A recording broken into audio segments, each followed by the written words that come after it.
Muchas gracias, doctora Geli.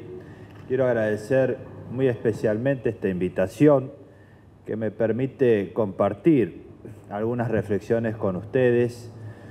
Yo soy muy convencido de que nosotros que tenemos responsabilidades de gobierno en distintos poderes del Estado, tenemos que conversar con la sociedad, intercambiar ideas, que nos escuchen y escuchar.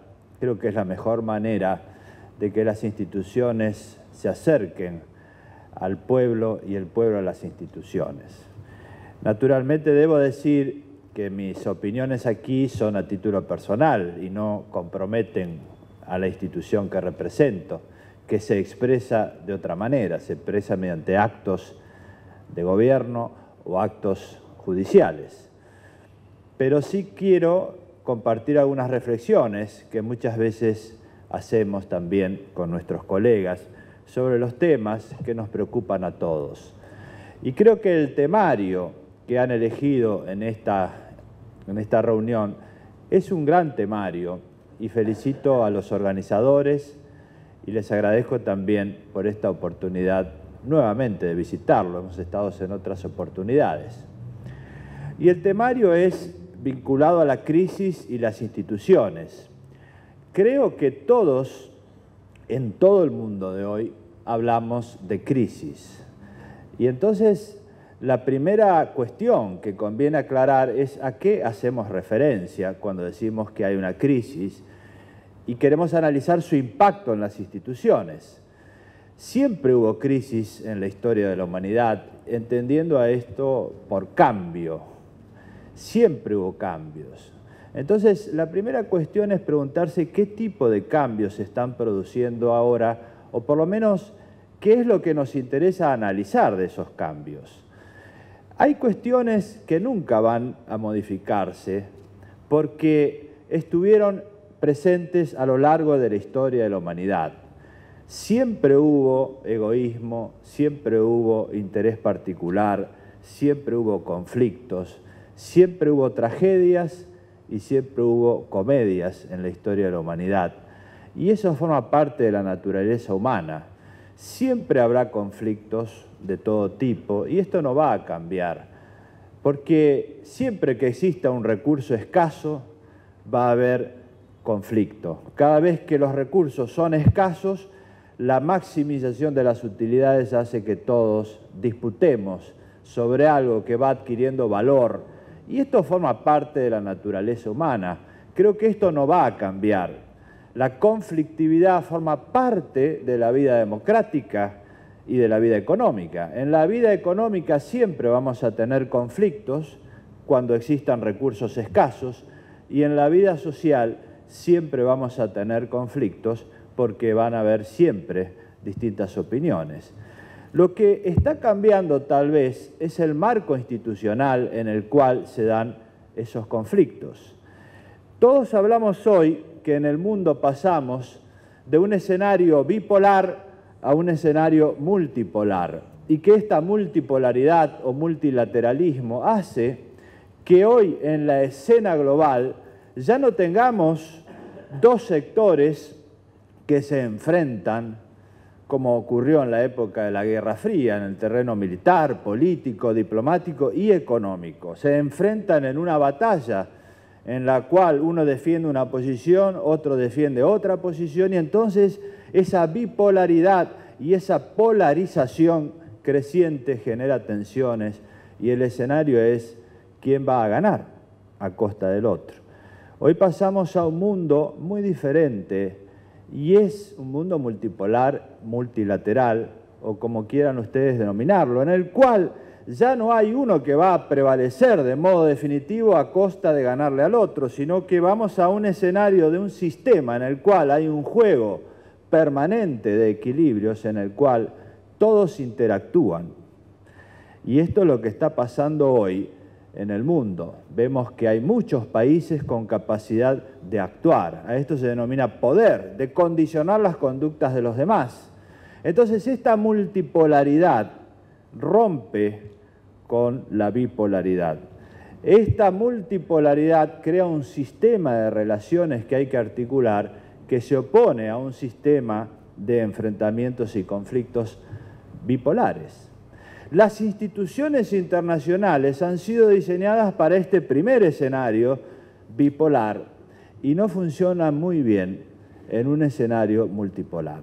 Y esta es una verdadera crisis institucional que vive la economía global y vive también la sociedad global. Existe un distanciamiento progresivo en este plano y que es muy evidente y que hoy se ve en toda la diplomacia internacional. Pero lo que hay que tomar nota es que esto también ocurre en las escalas nacionales. Nosotros tenemos escenarios bipolares en todas las naciones y en la Argentina hemos tenido una larga historia de escenarios bipolares donde los argentinos estábamos divididos en dos, unos de un lado, otros del otro, y entonces la conflictividad consiste en ver quién prevalece y quién gana, y entonces prevalece uno durante un tiempo y luego el otro durante otro tiempo, y entonces tenemos una historia pendular que hace que oscilemos en una dirección durante unos años y luego en otra dirección durante otros años, porque las oposiciones no son simultáneas, son sucesivas. Esta estructura y este escenario es lo que está cambiando, porque las sociedades nacionales hoy también son multipolares, también son sociedades complejas. Hace 50 años hacia atrás, en nuestra historia, todos pensaban más o menos igual y las sociedades eran muy homogéneas. Hoy tenemos sociedades con una enorme multiplicidad de intereses y tenemos sociedades con una enorme multiplicidad de actores económicos de todo nivel. Entonces, hoy tenemos sociedades complejas a nivel nacional que también son multipolares. Existe un multilateralismo nacional. Y la misma crisis que vemos a nivel internacional también se nota hoy en las naciones. Tenemos que diseñar instituciones y dirigentes que están entrenados en sociedades bipolares, con enfrentamientos bipolares, para un mundo distinto, que es multipolar, complejo, que interactúa permanentemente, que es dinámico. Y este es, yo creo, el cambio más trascendente que vemos en el mundo de hoy, porque tenemos una gran cantidad de problemas derivados de esto. Cuando nosotros entendemos que hay bipolaridad y pretendemos imponerla en la realidad, lo que generamos es más tensiones. Y estas tensiones siempre se reciclan y se repiten como una historia que no queremos recordar, pero que sin embargo siempre se repite, porque lo que tenemos es un círculo vicioso que la hace repetir, que es un círculo institucional, generado en nuestro sistema institucional, aquí y en el mundo. Y tenemos que pasar a un sistema muy diferente, que es considerar la multipolaridad y las sociedades complejas. Esto que parece teórico es muy práctico y se ve todos los días. Yo quisiera tratar dos ejemplos, porque me da la impresión de que nosotros frente a este problema siempre tenemos una tremenda desazón. Yo veo mucha gente que cae en algo que podemos denominar las falsas opciones. Siempre se nos presentan falsas opciones.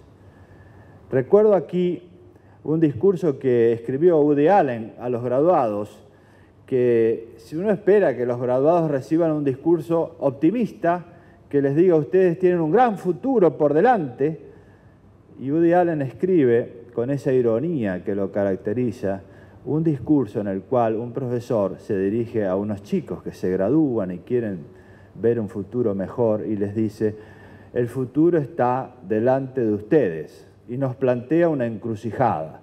Un camino conduce a la total desesperanza y el otro a la más absoluta extinción. Roguemos a Dios, dice él, optar por lo mejor. Claro, esto sucede con mucha frecuencia. Nosotros tenemos siempre falsas opciones en los conflictos derivados de esta polaridad y nunca sabemos muy bien qué es lo mejor, y en realidad no hay nada mejor cuando las opciones son bipolares. Creo que esto ejemplifica muchos de los problemas que existen hoy en el mundo. Tenemos que elegir entre A, que no nos gusta, y B, que no nos gusta. Las opciones planteadas de modo tan rígido no son buenas, ni aquí ni en ningún lugar del mundo. Entonces, creo que hay dos buenos ejemplos que me tocó vivir personalmente para que entendamos de qué hablamos. El primero es esta reforma del Código Civil. Nosotros podemos pensar un Código Civil que regula la vida de los ciudadanos en el siglo XIX, en un mundo bipolar, en una sociedad homogénea, y tendríamos una solución bastante sencilla. Tenemos nuestras ideas y las trasladamos, y así se hicieron todos los códigos civiles del siglo XIX. Pero hoy es bastante más complicado. En el mundo empresario, nosotros hemos escuchado, por un lado, quienes querían, porque este es un código civil y comercial, he escuchado personalmente muchas opiniones que querían hacer de la legislación empresaria una legislación consumerista, es decir, trasladar todas las ideas del derecho del consumidor al mundo empresario, y que el Código de Comercio y Código Civil sea un código del consumidor, proteccionista, con una fuerte presencia de la regulación que tiene hoy la legislación de defensa del consumidor en todo el mundo, que está bien para los consumidores, que es un sector, pero no está bien como regla general. Entonces, ahí hay un buen ejemplo. Y del otro lado teníamos aquellos que querían, del lado empresario, eliminar todo tipo de protección al consumidor y que sea la libertad más absoluta en la contratación y en la regulación. ¿Qué hicimos frente a esto? Nosotros podríamos, con una visión bipolar, tomar un modelo o tomar el otro modelo. Y yo siempre pienso que hay que tener este escenario de futuro, pensar con un poco más de sofisticación para un mundo donde hay que brindar oportunidades a todos y soluciones a todos. Lo que hicimos fue dividir dentro del mismo código dos sectores: los contratos de consumo que se aplican a los consumidores y los contratos de empresa que se aplican a las empresas. Y por lo tanto los dos tienen cabida. Si hay un consumidor débil, tiene la protección que tiene que tener en un código civil. Y esto es realmente innovador en el sistema, siguiendo algunos ejemplos que hay en el mundo. Pero también hemos reforzado y mucho la actividad empresaria en los contratos. Y hemos puesto allí principios que son fundamentales. Para mencionar algunos, se reconoce allí el valor de la libertad de contratación. Es decir, cuando uno celebra un contrato entre iguales, entre dos empresas, debe respetarse esa libertad.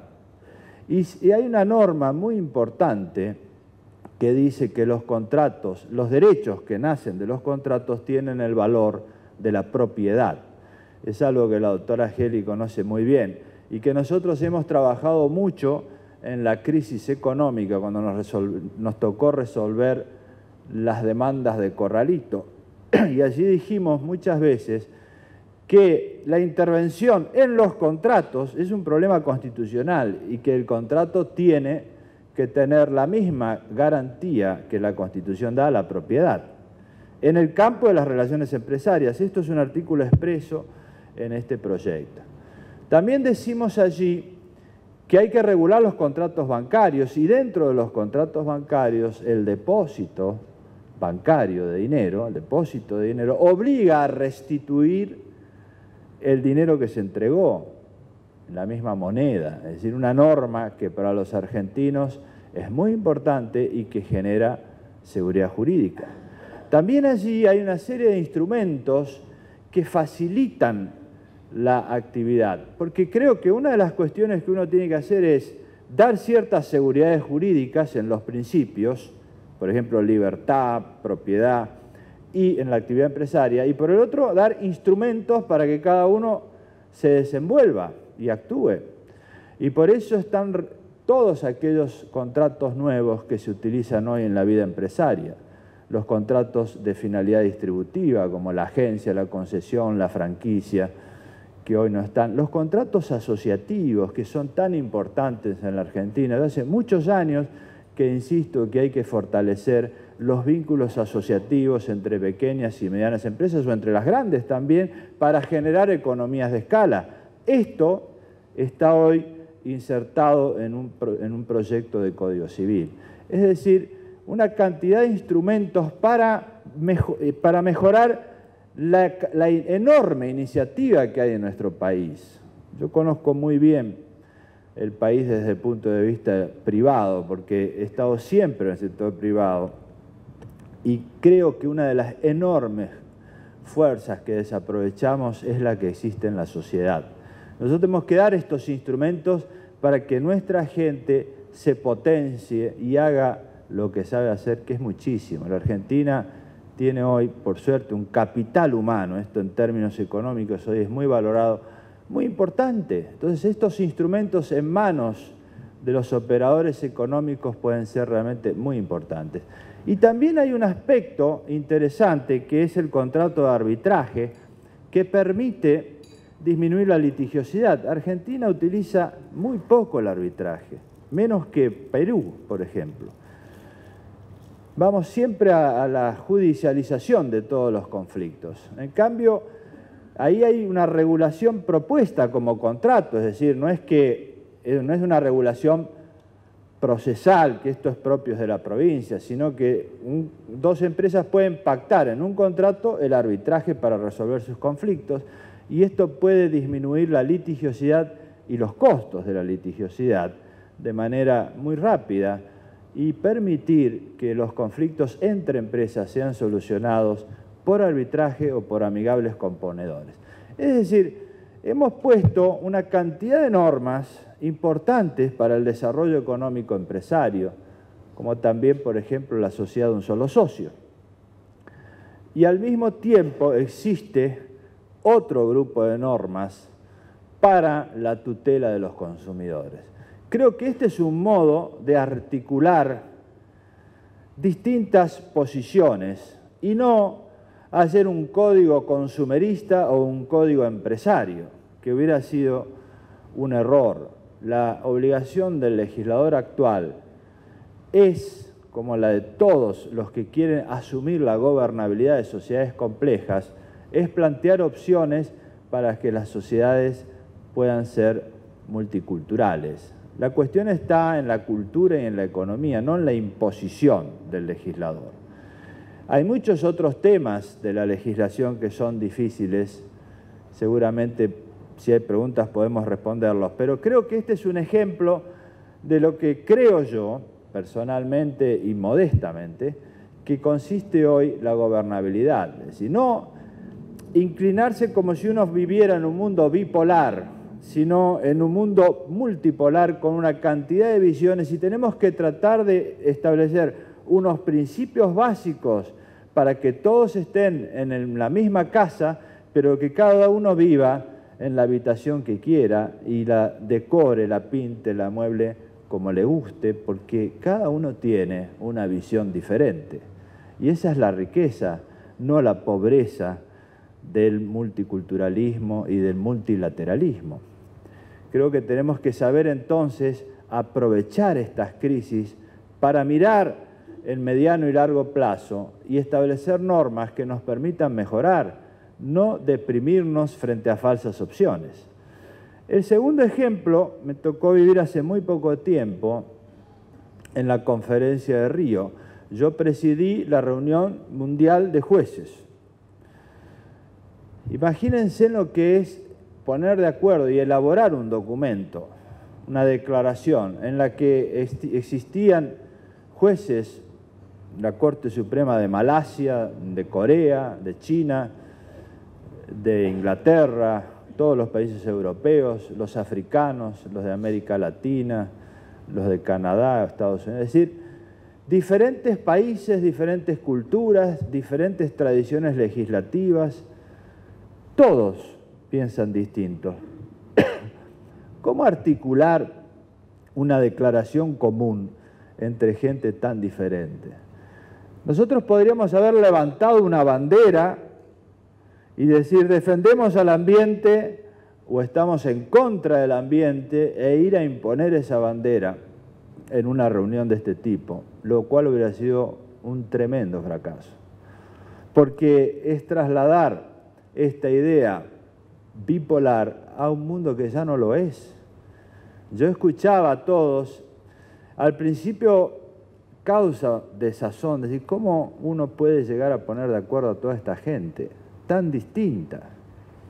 Luego uno se puede entusiasmar, porque todos estamos formados.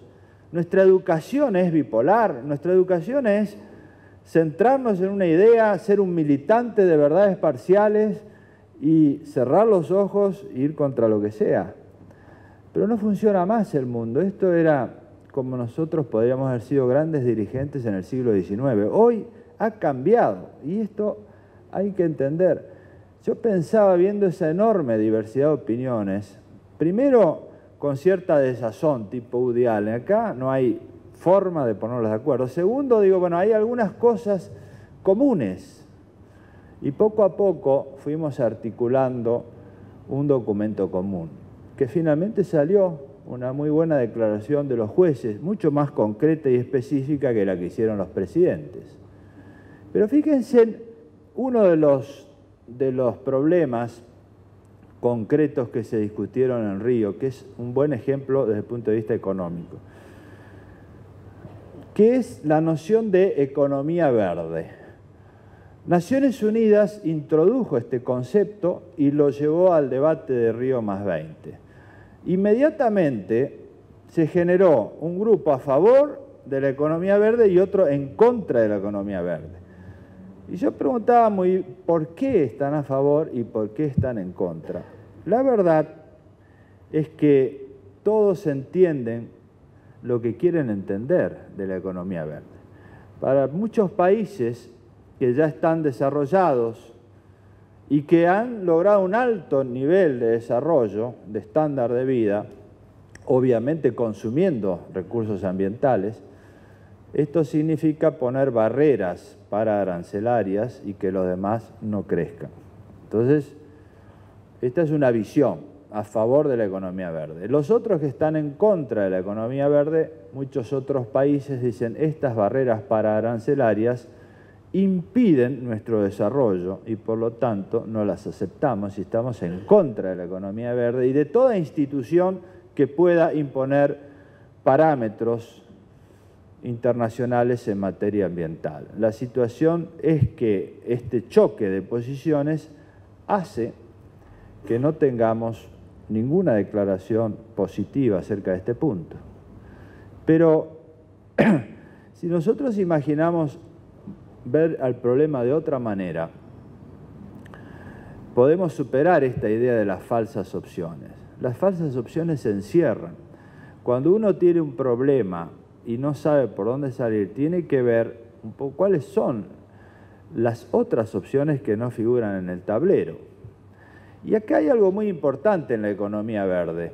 Nosotros sabemos que hoy existe una gran oportunidad para el desarrollo.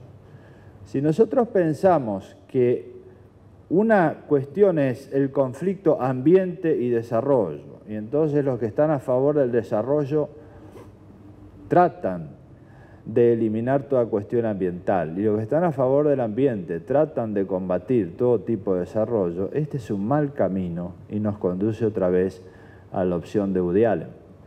Pero no siempre puede ser así, no es necesario que sea así. Nosotros tenemos en el mundo actual enormes oportunidades de desarrollar modelos de desarrollo compatibles con el ambiente. Por ejemplo, en las energías. Las energías limpias es un campo extraordinario. El turismo sustentable, la alimentación orgánica, los autos y los aviones que tienen y consumen energía compatible con el ambiente. Este campo, que nosotros denominamos de externalidades positivas, porque hasta ahora, cuando hay conflicto, lo que se discuten son las externalidades negativas, es decir, cómo hacer que el otro pague los costos, en lugar de pensar cómo hacer para subsidiar, para incentivar las conductas hacia los caminos que mejor nos lleven a una salida. En este campo, nosotros estamos en una muy buena posición, porque el mundo actual, que está en una crisis que no necesito explicarles, también tiene que buscar una salida. Y muchos sostienen que el gran motor de la economía va a ser justamente de este tipo, es decir, grandes inversiones en nuevas tecnologías que provoquen nuevos tipos de desarrollo, que son estos. Hacia allí van mudando hoy capitales y muchos países están compitiendo hoy en cuál va a ser el primero que logre el primer auto que tenga consumo compatible con el ambiente, cuál va a ser el primero que tenga el primer avión, o quién va a ser el primero que logre alimentos, y así hay muchos países que están apostando en esta carrera por una ruta distinta.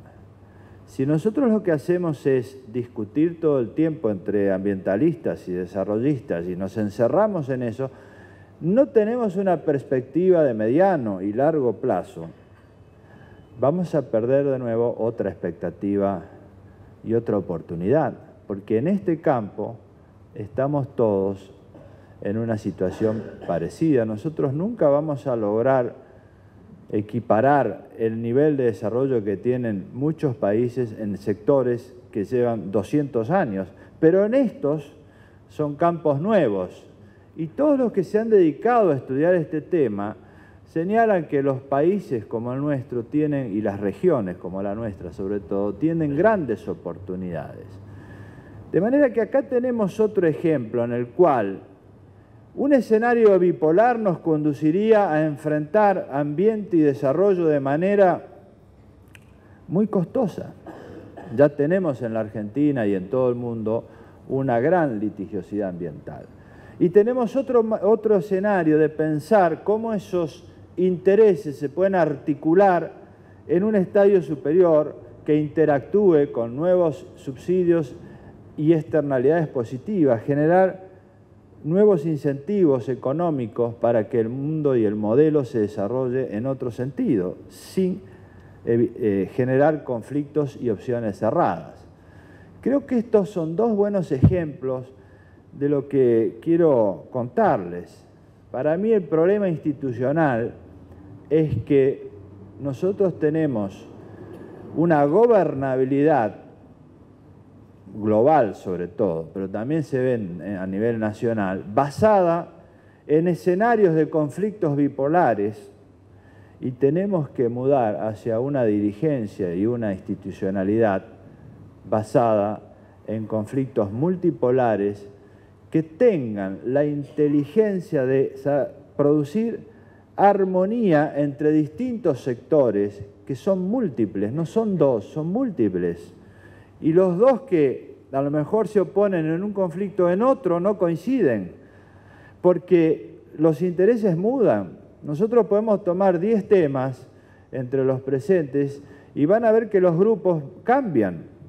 No son todos los mismos que están de acuerdo en los mismos temas, es decir, son sociedades complejas las que tenemos por delante y muy cambiantes, entonces hay que mudar las instituciones en ese sentido. Yo creo que es la única manera que nosotros tenemos de hacer dos cosas fundamentales que yo creo que hoy demanda la gobernabilidad. Primero, administrar los conflictos y no incentivarlos. Si nosotros sabemos administrar los conflictos, vamos a tener mayor seguridad jurídica. Segundo, articular ciertos consensos básicos de la sociedad a partir de los cuales existan diferencias. En eso consiste la seguridad jurídica hoy, porque nadie puede pretender que todos estemos de acuerdo en todo en una sociedad que tiene multiplicidad de intereses. Pero hay principios básicos en los cuales sí podemos estar de acuerdo y hay que saber identificar esos consensos para que todos podamos vivir en una casa común. Esto significa que tengamos la capacidad de orientar a todos los individuos, hombres y mujeres que viven en un país o los que viven en el mundo, hacia algo que es distinto y diferente de las individualidades. Lo que se llamó el bien común, que es algo que todos conocemos, lo que las comunidades originarias llamaban la madre, la Pachamama, algo común a todos. Este es algo importante y que los argentinos siempre tenemos grandes dificultades para entender. Yo quiero terminar esto para no pasarme del tiempo con una reflexión sobre una película que a lo mejor de hace muchos años que hizo el gran Fellini, yo era admirador de Fellini, que se llamaba Ensayo de Orquesta. Y ese ensayo de orquesta era en una pequeña iglesia medieval italiana. Y la primera escena es que entra alguien y habla de que ahí se va a hacer un ensayo de orquesta en una iglesia que tenía la mejor acústica y que era una reliquia histórica. Ellos habían recibido una gran herencia y habla de toda la época de oro de esa iglesia y de los grandes recitales que se hicieron. Poco a poco van entrando los músicos, que son músicos actuales, y empieza uno a decir que el violín es lo mejor, el otro dice que lo mejor es su instrumento y el otro dice que el mejor es el suyo, y se empiezan a pelear uno con los otros, y entra el director y nadie lo reconoce al director como autoridad, y comienza una cantidad de conflictos de intereses individuales que hacen fracasar la orquesta y todo termina en un caos. Ese ensayo de orquesta termina en un fracaso colectivo porque prevalecen las individualidades. Y nosotros tenemos una larga historia de triunfos individuales y fracasos colectivos, bastante felinesca en este sentido.